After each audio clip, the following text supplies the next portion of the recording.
That's always good. It's always nice to start your draft with a bit of flexibility. You're not drafting yourself into a corner. You can put it anywhere. I mean, even in the major that's been going on, we've actually also seen some support Doom. So there is that possibility up in the air. It depends if it's obviously in the wheelhouse of cybercats to put it in that role or not, but it is a possibility.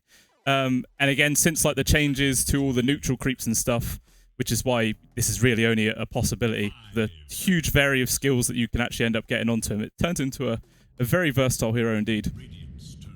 The main, I mean, the guy that I know from cybercats that plays a lot of Doom is DK Fogus. He is their offlaner, so I'm kind of leaning more towards the offlane Doom, but it doesn't have to be so. As you mentioned, it has been played in the support roles as well. You see the Pugna. Pugna is quite annoying if it's a position 5, but the thing is, it doesn't do that much damage that it's gonna kill you. So a hero that has a solid amount of regen as the Doom is still gonna be doing okay. But we get a Bane, and this is, I think, one of the best heroes. Yeah, to go against the Pango. Yeah. It's always good to have one of those. It's either going to be the Bane or it's going to be the Grimstroke. And obviously, those two, the Bloodseeker and Grimstroke, were both banned out in that second phase of Wayfarers. So it was really the last option for cybercats to pick up.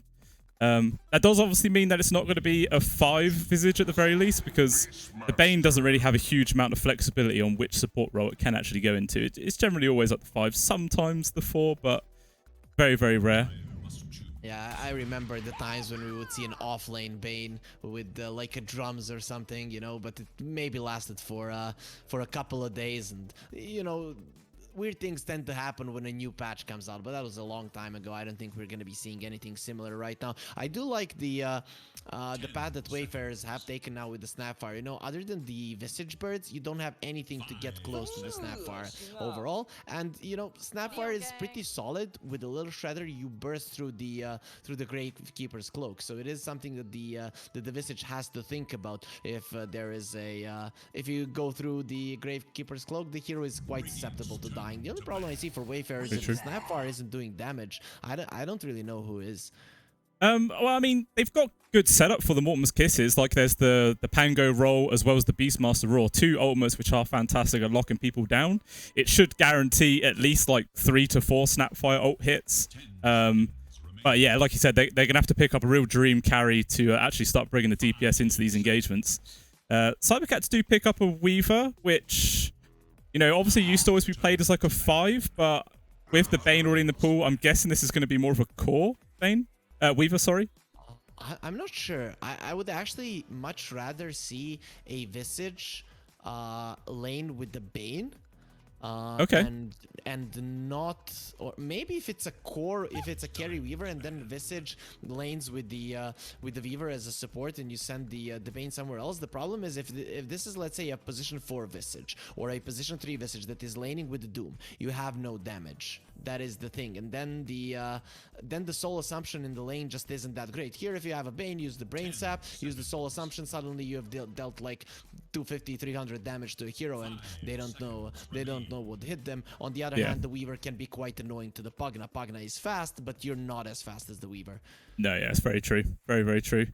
Yeah, and I think the Soul Assumption is the highest damaging skill level 1, but it's not a guaranteed set of damage. So if you can obviously get those charges online, that's when the hero becomes really, really scary to lane up against.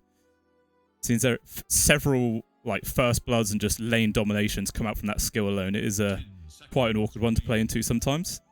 But still, going into these final picks right now, Wayfarers looking for their carry right now.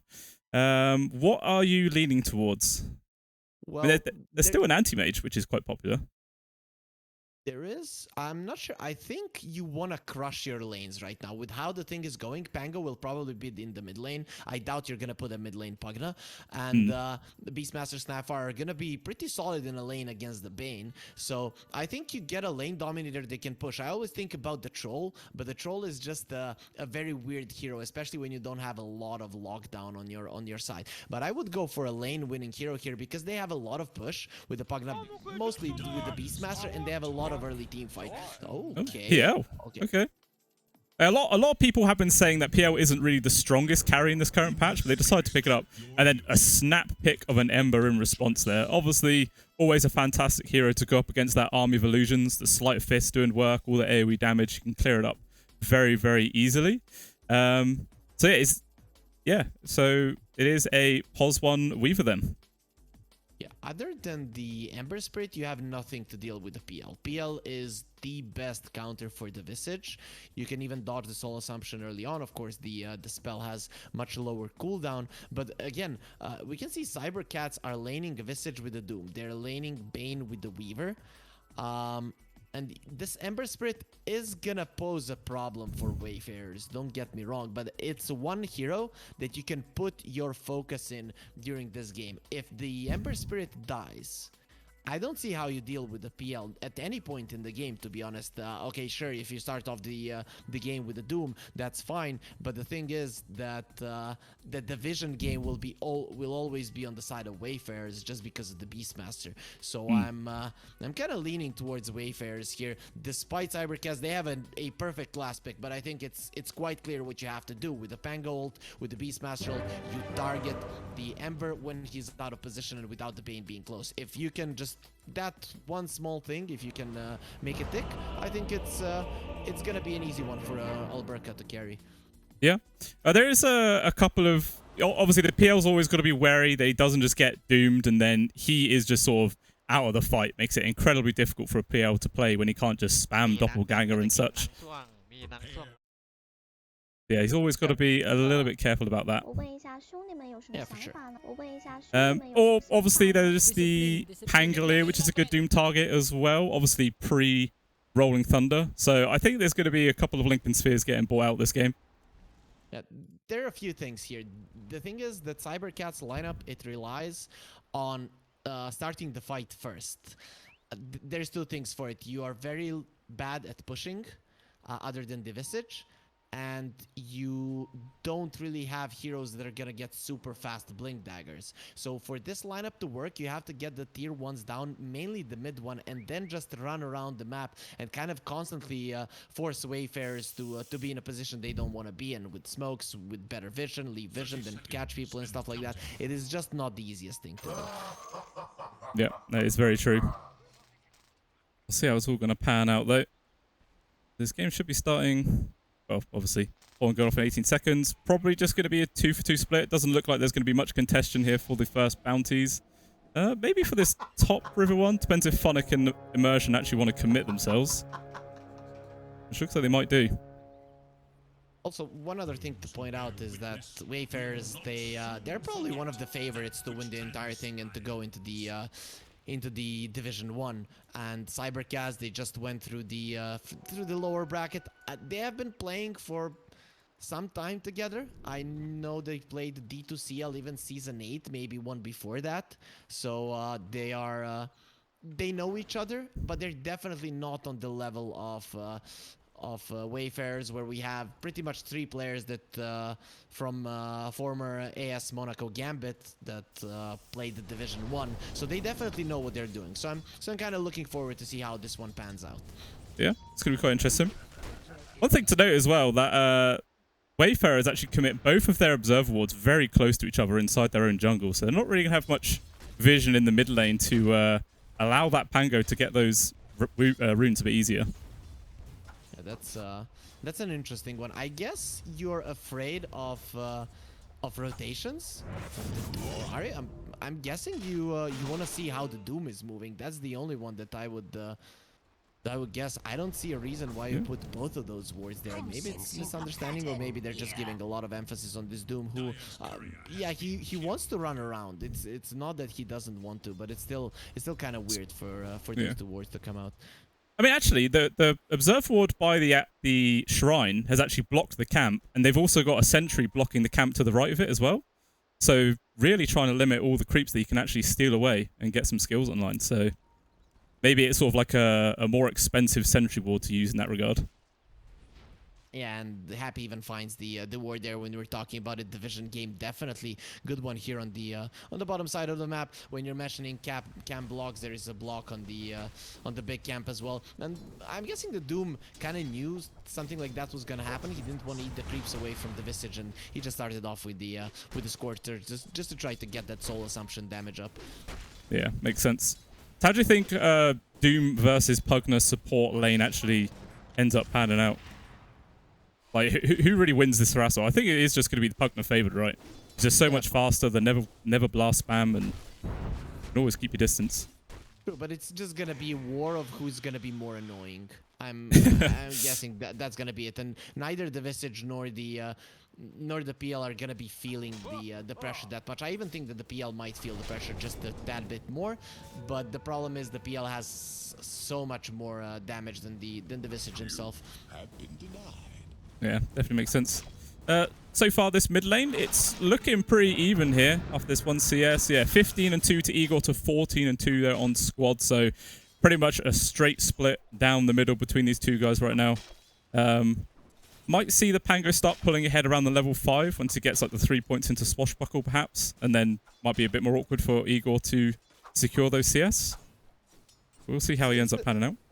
It's still gonna be relatively even. I don't see either one coming out super far ahead. Both of them are gonna be quite heavy in the harass department. One with the Pango with his 2 spells, and of course Ember Spirit. We can see that he's maxing the Sleight of Fist. So it's definitely not gonna be easy for either of them to sustain. And you know, you can always look at the supports. Who's the best one to rotate? I'd argue it's the Bane, but it's always easier. Oh, top lane immersion. Okay, the bugs missed, so that should probably mean that he survives quite easily.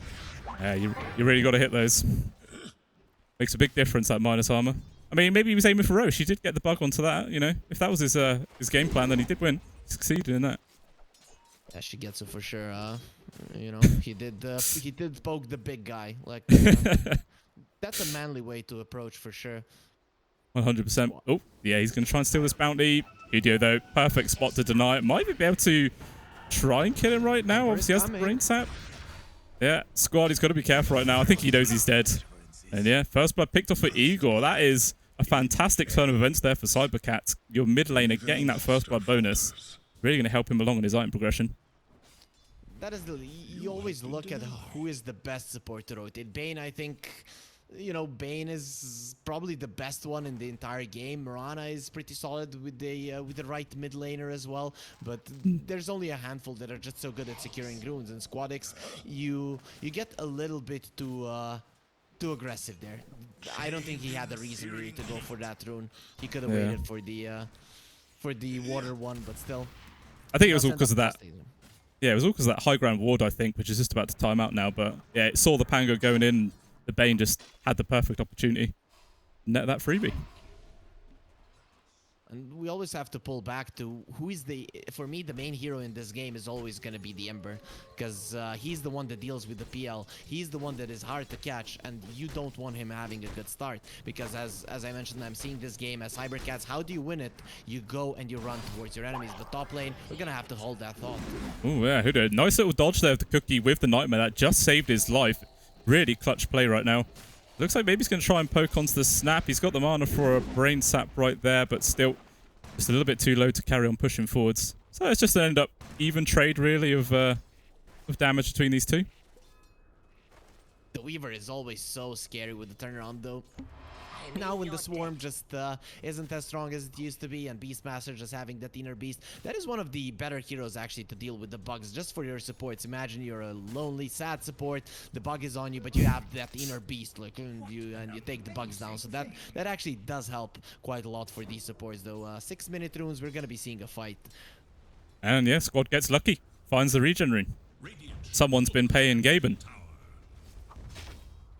Yeah, I think that's the best approach for tier 2 teams. You know, they're just maybe I'm not good enough for tier 1 just yet, but how am I gonna get there? By playing against other tier 1 teams. So what I do, I pull out my wallet, please Lord, give me a proper rune, and that's how he's gonna approach it. Either way, when I look at the Pango right now, I want to see him making the rotations. You have these pretty XP 100-degree supports on the side of Wayfarers, so both Happy and Immersion can take the mid lane. So I would like to see some rotations coming out from the Pango. The region, of course, isn't the best route to rotate. It's usually the haste that you're looking for early on. Igor, though, he's going for him right now. Really pressured him. That region rune brought squad nice and healthy, but it's all completely negated. Now he's going to go for the Rolling Thunder, but actually just baiting out the jump away. Very nicely done from squad. Yeah, now he's level 7. He might, I don't know, maybe he might just run to base, regen up, and then TP to one of these side lanes, look for some sort of kill opportunity. Cybercats are playing really, really careful down at this spot, like miles away from the creep, so he might decide to go for the top. Then again, Weaver is always going to be a difficult hero to get on top of, especially when it's just a Pangolier. Like, you don't really have a key stun at this stage to immediately get the lockdown. So right now you see it's 7 minutes and you're like, what's happening? People promised me that Eastern Europe is actually a region where there's a lot of brawling, a lot of kills, but now it's gonna start, you know. Usually you have like 1 or 2 kills before minute 7, 8, and then these guys just start hating on each other and killing each other. So it's kind of a ceasefire before that. So yeah, you can see that it's already starting on top. Yeah, Bane goes down. Nice little freebie to pick up.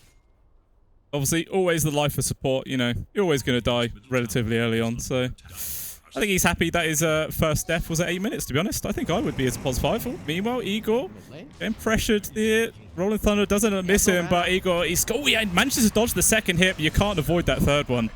And Squad gets the final touch. Easy free kill. Yeah, he's got this haste rune. This is a perfect one to pick up right now. Fezzel's in some real danger. Albuquerque just keeping tabs.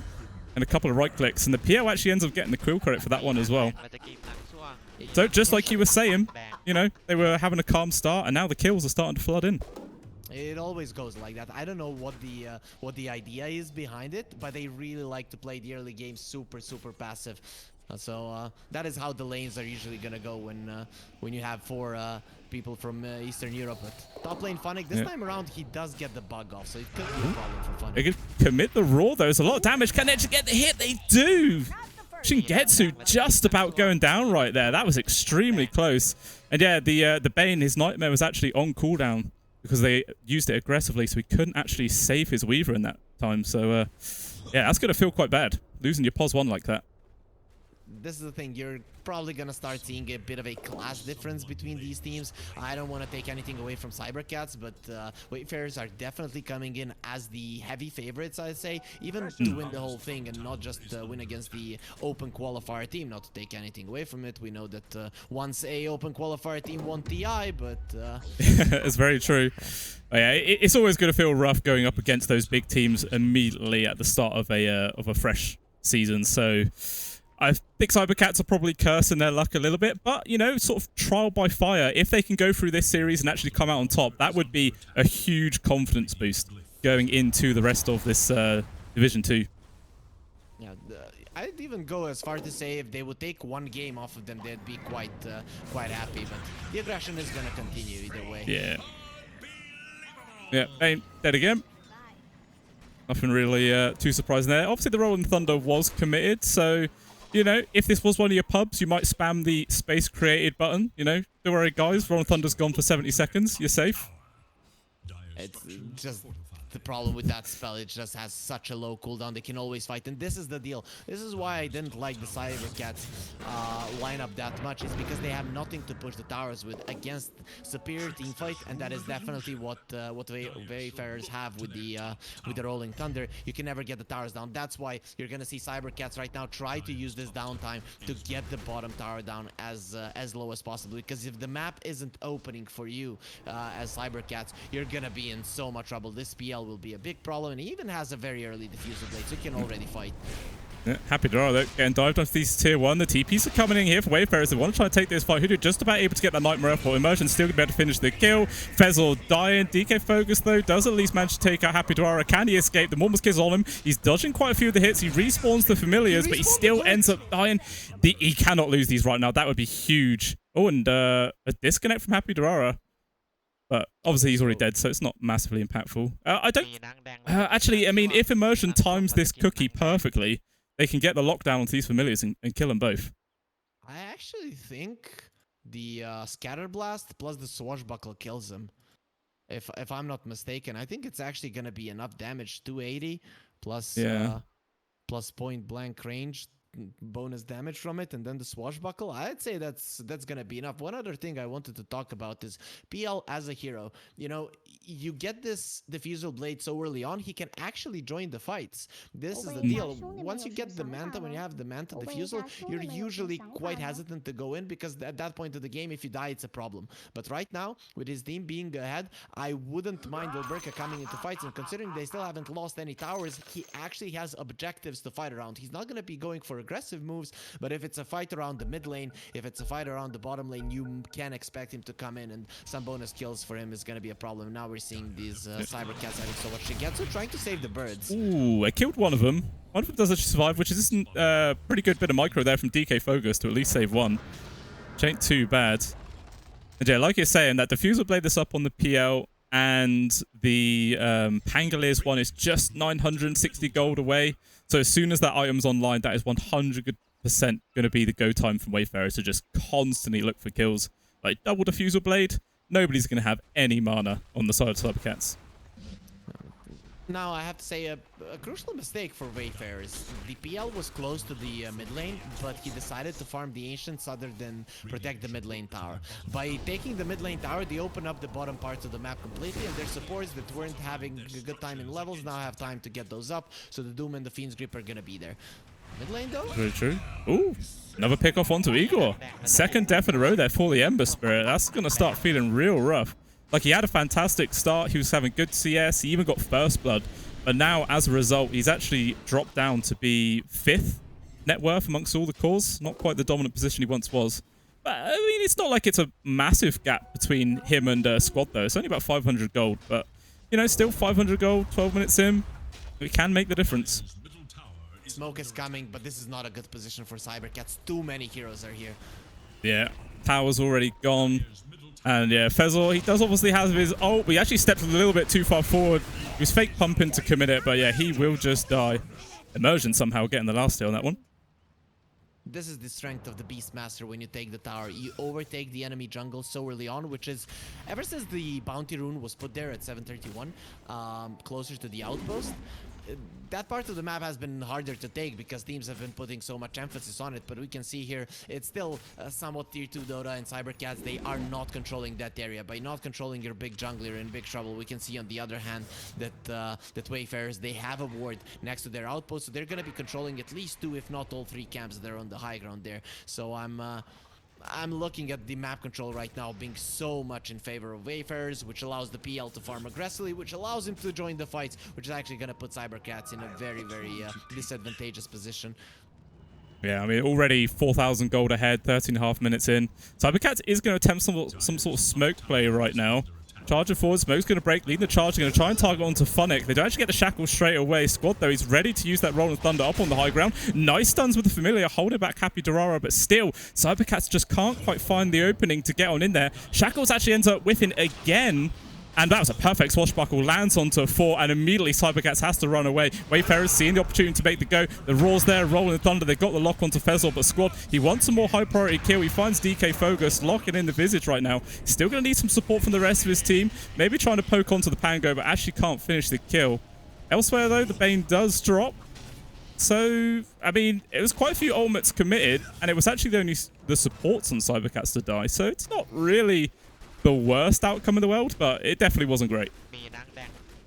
The thing is, cybercats are not using their mobility. You are very mobile on your heroes. You have a good catch in the Bane. You have very mobile heroes in the Ember and the Weaver. You have to push out waves. You have to force out TPs. You cannot run into an area that Wayfarers are controlling. But I think right now they're feeling the pressure and they think, okay, we're not coming back into this one by farming, we have to fight. And this is definitely a trap because you're not playing to the strengths of your lineup. All charging straight in, another smoke play because they knew those ultimates were down. Happy Durara is separate from the team, but the life drain with the Decrepify keep him alive for a really long time. Eventually he will fall down. Fezzle though is taking quite a beating himself, and he's actually just going to drop there to the axes. Maybe they're going to try and push for more. The final Familiar getting beaten into there, but that will survive at least. But still, Wayfarers not done. They poke forward to get the kill there on towards the Bane. Still with the Karen going in towards DK Focus. Diffusal Blade is about to be up here for Albuquerque, and there's just nowhere for DK Focus to go. Third hero, drop him. This is, I mean, your lineup is not built for this, and before the game starts you kind of have to set some rules. Guys, we never fight 5 versus 5. We cannot do it. We have to split the map. They push towers faster, but if we are able to trade, which they did, we can just split push, and then once they start separating, we can use the smokes to get pickoffs, and then once you get a hero or two, then you can run in. That's what your hero is good, what your heroes are good at, collapsing onto the enemies. But the thing is, pressure can get to you. This is tier 2 Dota. We have been used to watching the the major in the last couple of days. Those are the best teams in the world, minus the China teams, of course. And these kind of mistakes, they are somewhat characteristic for tier 2 teams now. The Wayfarers, they're just gonna have an easy job with Alberca having the Aegis. You're never gonna have that downtime where the PL is actually afraid of fighting because of the Ember damage. Yeah, always just constantly going in right now. Like, it's starting to feel to the point where cybercats just need an absolute dream initiation, and it feels like that'll be the only way to actually get one of these fights as a victory. Like, I guess Doom onto the PL before anyone can react, or the Pango. But then, even still, they probably only have the damage follow-up to kill one of those, and then the rest of Wayfarers will just be there to clear everything up. Igor. Oh, he gets pressure, jumps back to his Fire Remnant, which is just into the hands of Albuquerque. And this is another death here for the Ember Spirit.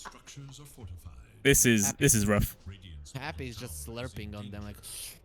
That's literally the only thing that we can hear when we look at this Pug9. They're not doing anything to stop it. I also like the way, I mean, there are mistakes from the side of cybercats, but I don't want to take it away from Wayfarers, who even when they're in an advantageous position in a fight, they understand the strength of their lineup. We are good at spamming, guys. Let's spam the heck out of them, and then you're seeing cybercats losing more and more and more HP, and then you strike. You know that even at that point, even if cybercats would use all of their spells perfectly, they just wouldn't have enough to sustain through it. But now cybercats, they have adapted, and this is a good thing for a team.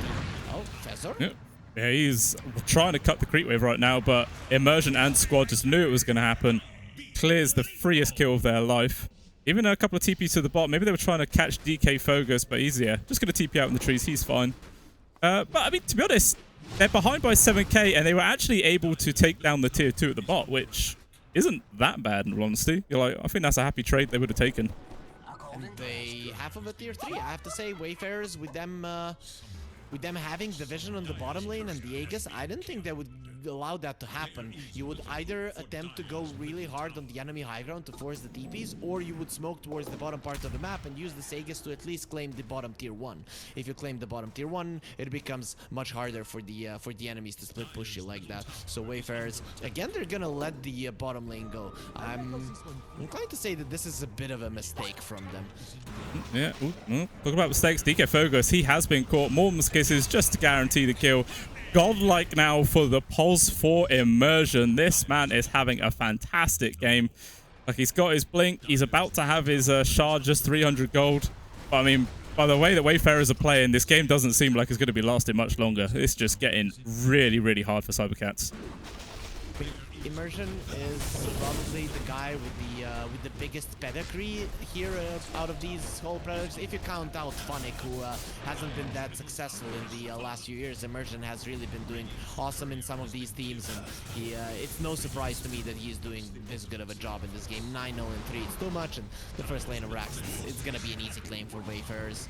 Yeah, even the Bane. Look, he's just getting killed by the illusions alone. He's trying to keep himself alive with the Nightmare, but it doesn't even matter. They still pick him off from afar. And yeah, Wayfarers are just going to finish off the Rain Barretts, fall back, and then work on one of the other sides. But luckily enough for cybercats, though, the other two lanes are severely pushed out. So that is, you know, a little bit of breathing room. Yeah, but it's it's not gonna be a lot. They're definitely not feeling themselves. I can see cybercats going for a last smoke right now. I can see that they are kind of lost in this game. They probably feel like it was the laning issue here. They have to get stronger lanes. I kind of know what it seems like in tier 2 teams when you start discussing the problem in the game itself. Okay, they're not gonna smoke immediately, and I understand it. Igor is relatively close to his BKB, so usually what you would see in this kind of scenarios is that you farm some of those core items and then you go for a last ditch smoke. I'm pretty certain that's what cybercats are gonna be gunning for. Yeah, good to see Shingetsu. He picked up a Lincoln Sphere, which obviously is just meant to be the main counter for the Raw. There is a couple of other spells there for Wayfarers that can get rid of it. You know, Decrepify, Life Drain, the Spirit Lance as well. Maybe even a Dive Bomb Hawk eventually when the Beastmaster gets the shard. So, yeah, there are some ways for Wayfarers to deal with it, but you know, it's going to be a pretty useful item here for the Weaver to keep himself alive. For sure.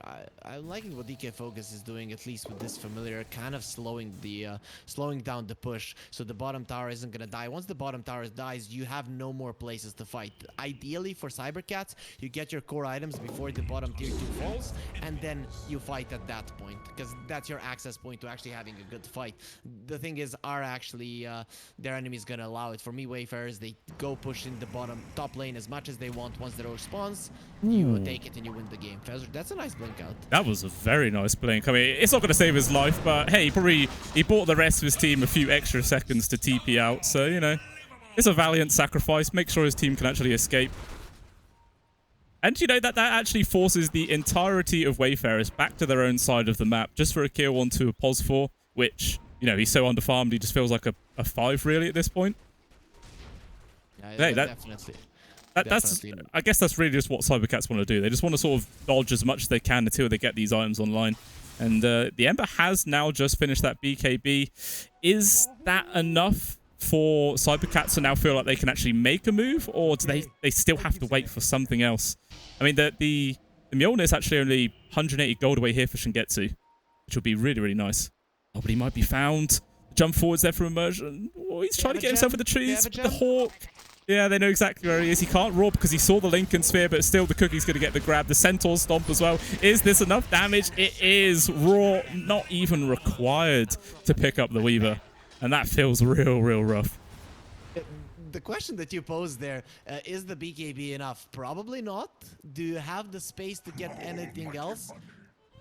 Almost certainly not. So I'm thinking that was the best chance for cybercats to fight. Once this tower falls, you have no more access points. It's literally smoke into the dark, and that is it. So I would have liked cybercats to fight there, even though they had 2k on the Weaver. You know, it's still a hero that can buy back and fight. Also a hero that can come back instantly into the fight, and we can see that cybercats, they went for a smoke. The reason they smoked right now is they wanted to catch the enemies once they get to the base, but Wayfarers, they are one of the teams that are actually set to go in Division 1, so I don't think they're going to be risking anything here. It's going to be the most perfect game from them. Go into the Roche once it's up, push in all the lanes, fight the enemies outside of their base, win, and force them to surrender. Yeah, I mean, it has been very, very clean so far. Like, 2 of their 3 deaths are on their POS 5, and the other one is on their mid. Apart from that, everyone else, 0 deaths, just happily plodding along, getting all the farm in the world. Albuquerque, just 1,200 gold now away from having a Skadi finished up on top of everything else. Squad, he's got his Lincolns in about 1,100 gold. Funnick, not actually got anything queued up. Do you think he's going to turn it straight into the upgraded drum boots? Can't remember what they're called now. They're called the... Oh man, I'm not gonna check either way. There's gonna be a fight going on, so we're saved by the bell. And Igor, he just gets absolutely clapped on. All the ultimates in the world to control him. Hudo also going to get hit as well. DK Focus, even going to be the extra catch here. Squad just finding them all there with a rolling thunder. And again, as soon as cybercats tried to make a move outside the base, 3 of them get caught. Even Shigetsu right now is getting controlled up from immersion. Like, it feels really bad when this POS 4 is actually making your life a real misery. He tries to go for the time walk backwards, or time lapse, sorry. And he's going to hide inside the Roche bit. There is a Doom here. He may have just given his own support away. Fezzel's like, dude. Oh, he's able to get the blink out at least. But Squad, he's going to keep chase, trying to go for the TP out. There's not actually going to be a cancel, so he survives. Shingetsu even trying to cut the top creep wave there just for the extra value, but yeah, he will wisely decide to TP back. But meanwhile, that's going on. Albuquerque is already inside the Dire base and knocking on tier 3 door. Igor chucking out the slides, dealing with those illusions, but Albuquerque jumps immediately past them. Oh, nice stomp from Fezzel. They got the control, but the man to dodge there. Fezzel couldn't quite get the Doom. They will nil get it, as well as the Fiend script getting committed. That PL dead for sure. Immersion trying away right now. The 2 supports here from Wayfarers are being caught. Squad, though, he's trying to go in the backlines to make some space. It's not going to be enough as the Bane manages to get the grab onto the Beastmaster, and Squad's like, all right, see you later, buddy. You are dead. And that is exactly what cybercats needed to get themselves back into this game. the thing is, will the Roche spawn? That is the main question for them, because you know, if you would get Roche right now, you're kind of back in the game. If you don't get Roche, you're still very much lacking in the map control department. You're in so much trouble overall. So I don't think it's gonna be that much of an issue for the side of Wayfarers, but still, you don't want to give up a fight like that. And the Roche, of course, does spawn. They did wait for it just a couple of seconds, and with that, they'll be back in the game. The thing is, they need to get it down now, because the other team, they're coming back to life. Yeah, I mean, it's dropping pretty quickly. It's actually already gone. And now this will be the Aegis into the hands of Shingetsu. Like, I mean, it was the first time we saw a mistake from Wayfarers, and cybercats just take that opportunity to get the punish. With the Aegis on top, like, how's the graph actually changed? I mean, the graph's not actually made that much of a difference, in all honesty. But hey, they went from a 96% win probability to 89. So, well, hey, they'll take that.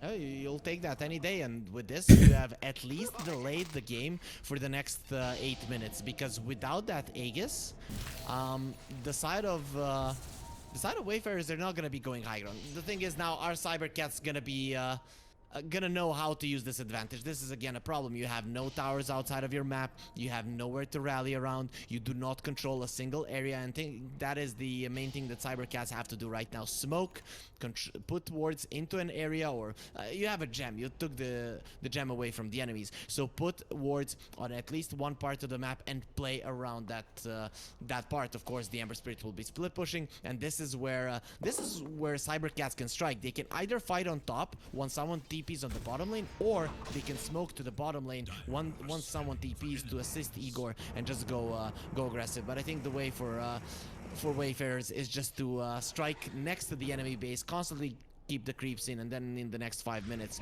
cybercats aren't gonna be able to do much. Yeah, Funnick just using the fact that the backdoor protection was down to get a couple of pokes there onto the tier 3. But talking about pokes onto a tier 3, Igor is hitting the high ground. Actually does force the glyph, which is pretty good little victory there.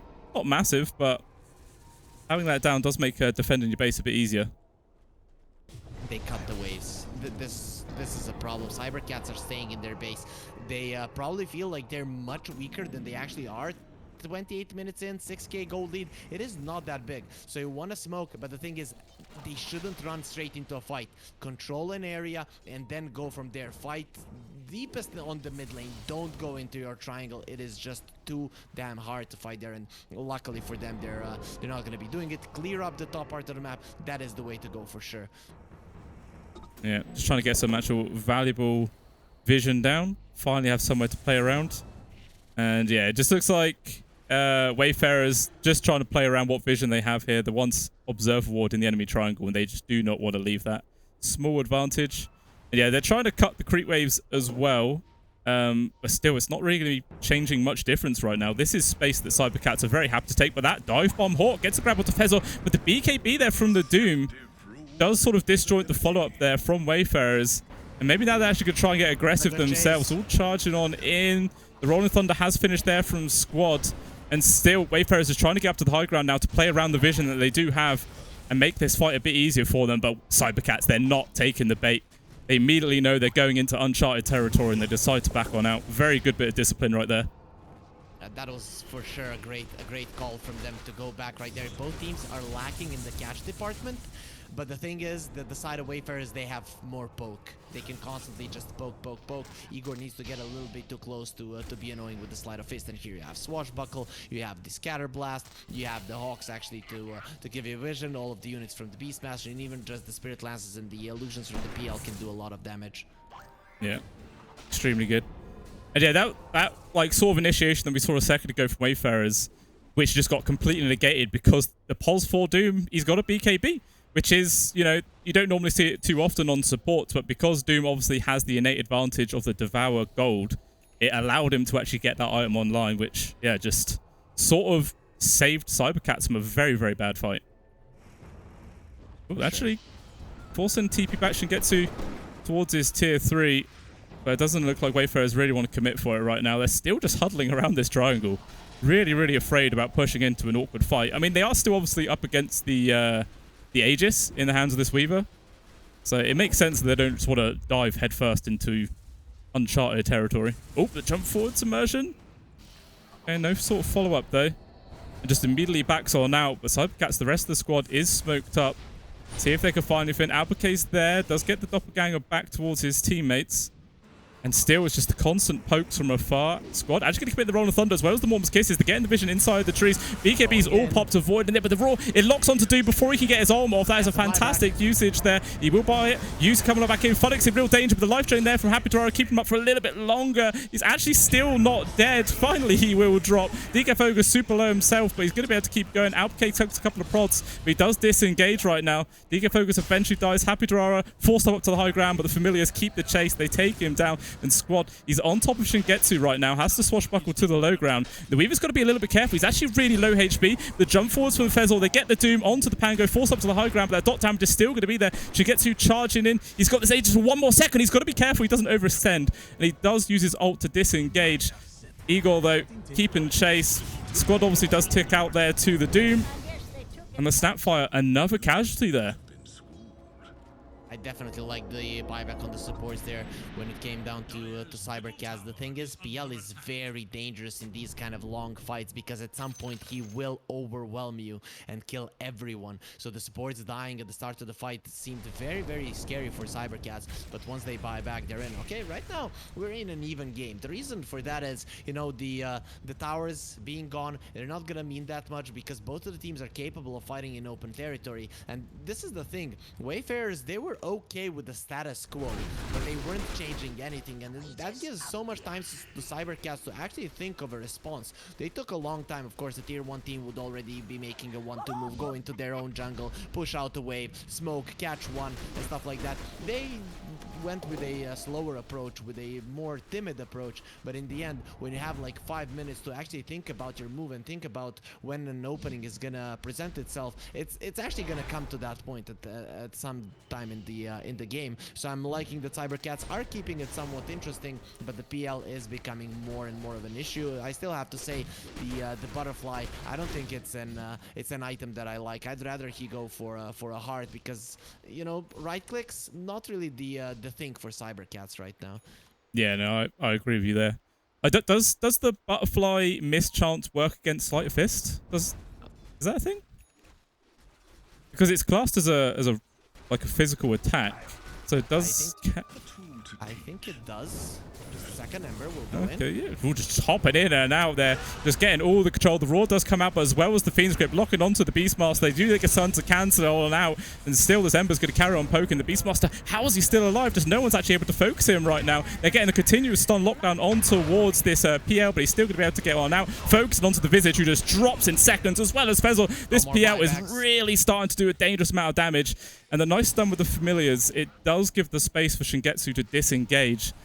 But yeah, as it stands, a 3-for-2 trade favoring Wayfarers, as well as obviously 2 of those being technical diebacks. I kind of want to go back to your question about Sleight of Fist. As far as I know, it can miss because I don't know if you remember, the Ember Sprite used to have a true strike talent. So yeah, I'm pretty sure right.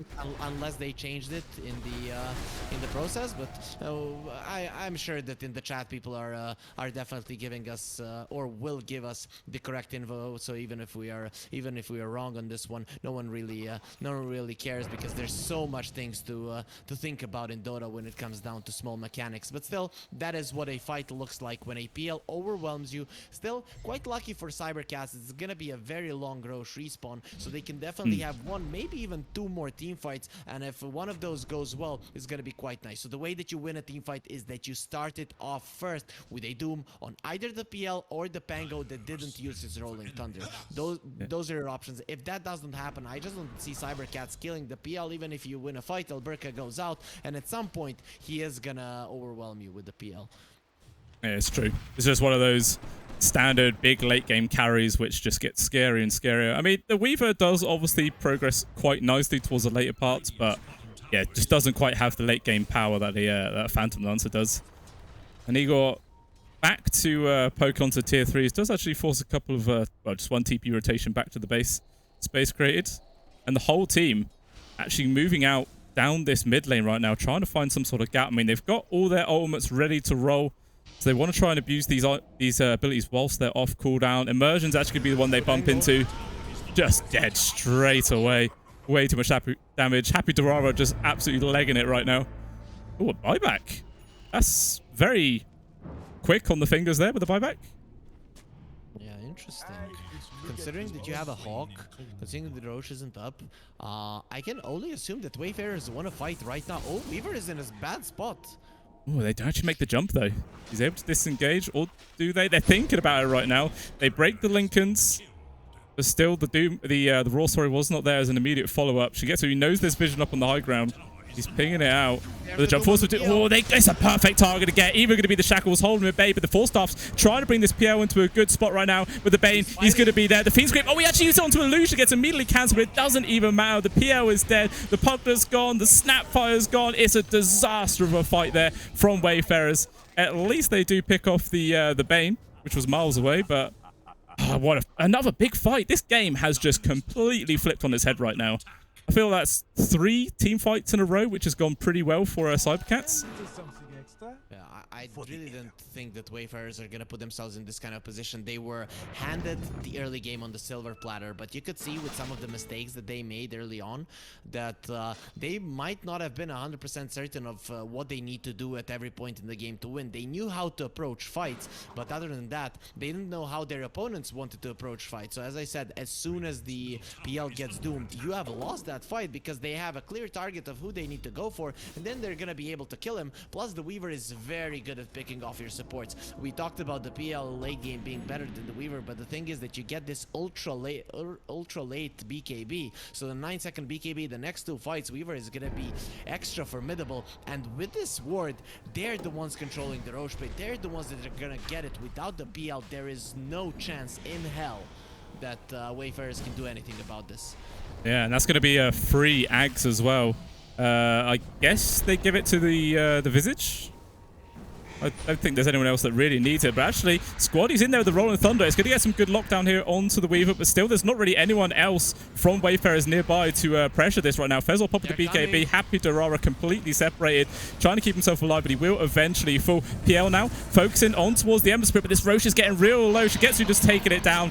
All the items on the floor. He's going to take absolutely everything for himself, but the Bane and Doom do drop in the backlines, though, so the supports are all gone here from cybercats. It's a 3 versus 5 situation. Igor, though, is BKB. I think it's about to run out. He's able to grab a haste through. He's going to get himself out there. DK Focus huddling himself up. But Outgate, or the Weaver, sorry, gets completely controlled. Aegis has been popped. Can he get himself out there? The immediate AoE stuns, and wow, that bug just got squashed super quick. For sure. And this is the thing, PL, once you start losing a fight against the PL, get the heck out of that one. They were like, we got the Roche, we can do this, we're gonna crush them. But no, you're not. The PL will win that fight if you lost just one of your heroes, Doom being the main one. And now 74 seconds, just like that, the game turns again on its head this time around. I don't see much that cybercats can do. No Weaver for 60 seconds, no one to clean out the supports, which means that everyone can protect this PL. Yeah, it's going to be 2 sets of barracks for sure. I mean, yeah, without that Weaver for 50, do you think Wayfarers might try and pressure for the top set barracks and get megas? Or are they going to pay a bit of respect and you still fall back? don't know if the Weaver has a buyback, so the Doom onto the PL can lose you the fight. But I think that they're going to be sending in the illusions, and they're going to be poking. I just don't see the PL himself going in there if he doesn't have it. Okay, this is... But he has. It really stopped the Raw, though, onto the Doom to make sure he cannot get the Olmoth again, but it's going to run out the stun. They got the connection. The PL is just gone. Albuquerque, always the first one to drop, it feels like, on the side of Wayfarers, and everyone else just has to run away. And yeah, as soon you were saying, like, yeah, the PL's not going to go in. He's not going to do it, but Albuquerque, he had different ideas. He wanted to throw. He wanted to throw. I mean, the Weaver isn't the guy that is killing you. It's the Doom and the Ember Spirit. The Weaver only cares about the backlines, with the backlines not allowing to any help to come your way. And sure, you got another lane of racks, but once more, you've given the game back to the side of cybercats that they didn't have it in them. You could have waited for 45 seconds, poke, poke, poke, maybe even allow cybercats to get kind of antsy and to make a mistake. But look at how Igor is setting up for his team that are coming in numbers. He's just so confident right now. Looks like there's going to be a kill into Immersion. Squad actually going to use his ultimate. Maybe they want to try and turn this around right now. Doesn't get the second hit with the Rolling Thunder, at least the third as well as the Roar. They're getting the lockdown, but where is the damage without the PL? Nobody's actually dying. Everyone else here on the side of Wayfarers is dropping. Squad getting chased all the way back into the well. Can he make it on out? One swashbuckle away, he will disengage, as well as Funnick. But yeah, just fantastic pressure again. But unfortunately for cybercats, the tier 2 in the top and mid were still standing, so they couldn't just go straight onto the buildings. They're going to try and pressure this mid. What is that? We don't know here. We are only concerned about slaying our opponents. The thing cybercats are trying to do is get this kill score back. You know, 34 to 21. They killed us way more than we killed them, so we need to get that back immediately. But finally, the structures are gonna get their turn. With Alberca being back and with 40 seconds onto the Doom, I don't think you want to stay here for too long. Yeah. It might just stay there. Welcome. Just Albacate Div. They get the long range stun, but the 4-staff easily disengages. But Squad with the Rolling Thunder, he's going to keep charging in. Looks like Visage will just die. Actually, with that Axe, he's able to keep himself alive. The Roar lock it down onto the Ember Spirit, but there's no PL to do the damage. And Secret of the PL, he's Fiend's Grip. He's just gone again. At least he does trade there on towards the Visage, but that is not a trade they want to do. He has buyback, and he may very well be forced to do it right now. Depends how cybercats want to carry on taking this fight. They've got the grab onto the Pangolier. He's dropping low. Can they actually finish him? The jump forward is there from the Ember Spirit. They're going to be able to take him on out. The PL, though, did buy back for this. Charged on towards the Weaver. They've actually got the sight onto him, and he will drop. A buyback's abound from both teams right now. And it looks like the fight's already disengaged. So I think the buyback from the Doom probably wasn't necessary. But, you know, when the fights are getting that heated, sometimes you can't help it but be like, I need to get back there right now.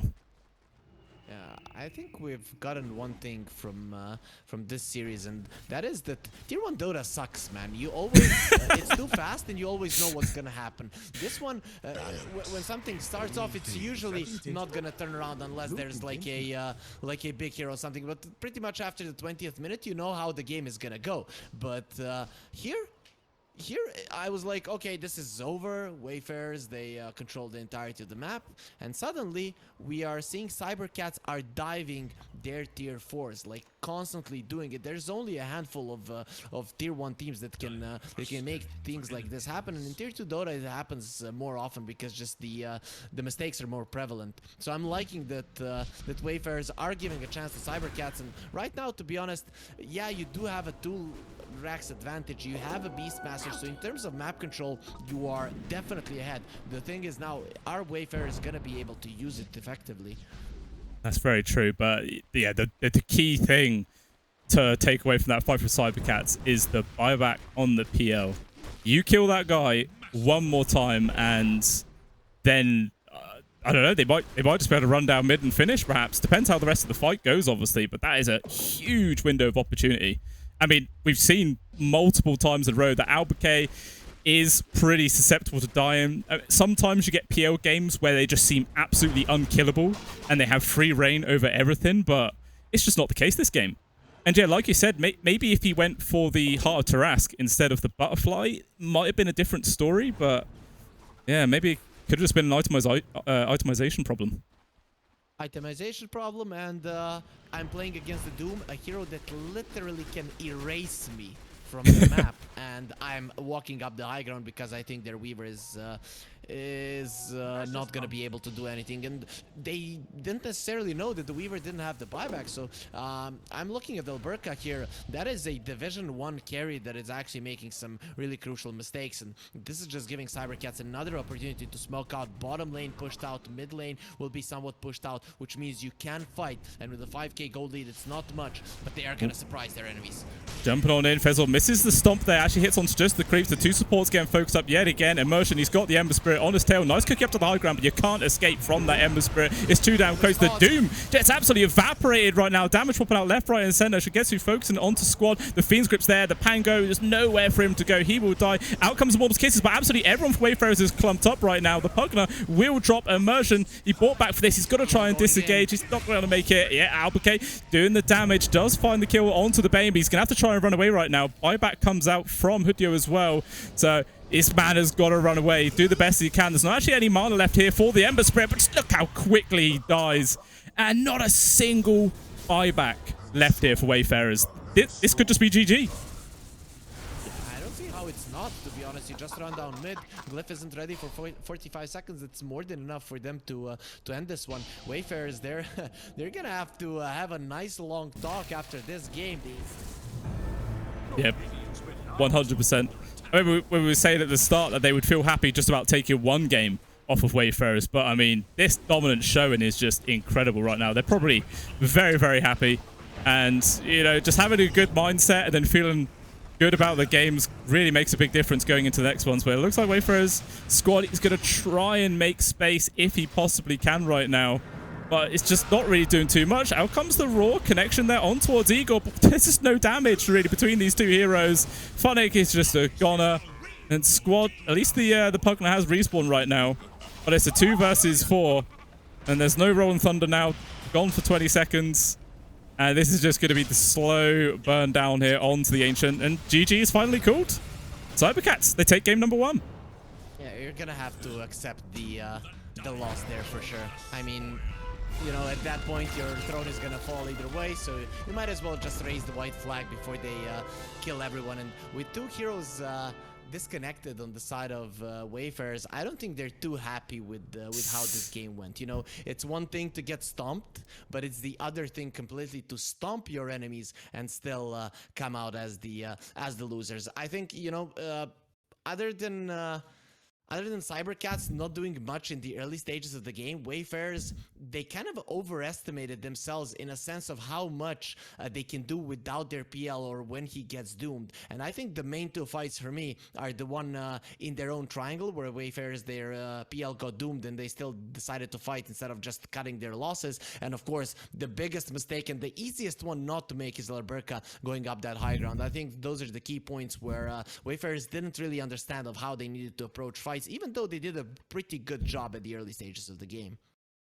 Yeah, it's true. And, you know, in Dota, that you only get a certain amount of mistakes before you just get absolutely punished and there's just no way to come back on in. And yeah, like that PL, he just felt like a walking ball of paper. Just got torn to shreds every single time he stepped forward. And there was just absolutely nothing they could do about it. But yeah, that is obviously game number 1, guys. Game number 2 is what, probably about 10 minutes away. That's generally the normal wait. So yeah, that will be coming on up. We will go to the standby screen just while we wait in between games. So do stick around. There is always more Dota 2 to come. So I'll see you guys in a minute.